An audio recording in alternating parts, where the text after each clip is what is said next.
ජනතාව වෙනුවෙන් හඬනගෙන පිරිස් පමණක් මේ පාර්ලිමේන්තුවට යවන්න ඕන කියලා කියන්නේ සමන්ත විද්‍යාරත්න ජනතා විමුක්ති පෙරමුණේ හිටපු මන්ත්‍රීතුමා. පාර්ලිමේන්තුව හදලා තියන්නේ ඇයි? හොඳට AC කළා කෝටි ගාණක් වියදම් කළා මහා ලස්සන මන්දිරයක් උත්තරීතර ආයතන. කැරකෙන පුටු දාලා ලස්සනට මයික් තියලා ඔක උදුළු ගාන්න යන්නද? ඔක පොළොව කොටන තැනක්ද? ඔතන පොල් ගාන තැනක්ද? ඔතන බඩු කිරන තැනක්ද? ඔතන උගන්නන තැනක්ද? ඔතන මේසෙන් වැඩේ කරන තැනක්ද? ඔතෙන්ට යවන්න ඕනේ මොකටද දන්නවද? ඔතෙන්ට යවන්න කතා කරන්නේ. මොනවද කතා කරන්න ඕනේ? වල්පල් නෙවෙයි ප්‍රශ්න.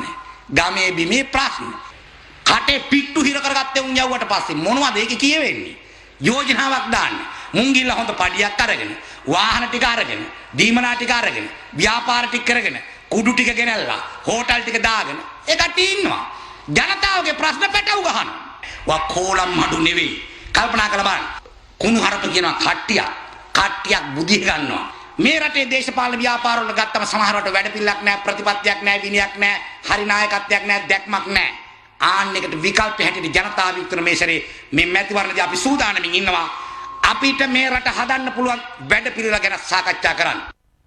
ඒක නම් සාහිතිකයත් කියපු කතා ටික එතුමා ඒකම කියපු කතා ටික ඔක්කොම බිස්නස් කාර්යෝ අනිත් කට්ටිය ඔක්කොම ගිහිල්ලා තමන්ගේ බිස්නස් ටික කරගන්නවා මචං කියලා අරයට කතා කරනවා මෙයාට කතා කරනවා මගේ බෝඩ් එකේ වැඩ ටික කරනවා මෙයාට මේක කරන්න කියනවා අර අවසර පත්‍රය ගන්නවා ඒ ටික තමයි වෙන්නේ ඊට පස්සේ බෑකප් රත දෙකක් දාගෙන ඉවරලා ඉස්සරහින් වාහනේ පස්සෙන් වාහනේ දාගෙන ඔහේ යනවා ඉතින් කොයි හරි ඩීල් එකක් දා ගන්නවා මොකක් හරි කර ගන්නවා එහෙම තමයි ඉන්නේ ජීවිතේට පාර්ලිමේන්තු යෝජනාවක් ගේන්නෙත් නැහැ කතා කරන්නෙත් නැහැ ඉතින් එහෙම අයට තවදුරටත් දෙනවද කියන එක මේ ඡන්දදී ඔයගොල්ලෝ තීරණය කරන්න. ජනතා විමුක්ති පෙරමුණේ සමන්ත විද්‍යාරත්න මහත්මයා අහන ප්‍රකාශ කියන දේ ඇත්තක් තියෙනවා. අඩුම ගානේ කතා කරන්න බැරි නම් කතාව හැමෝටම බෑනේ දක්ෂ නැහැනේ.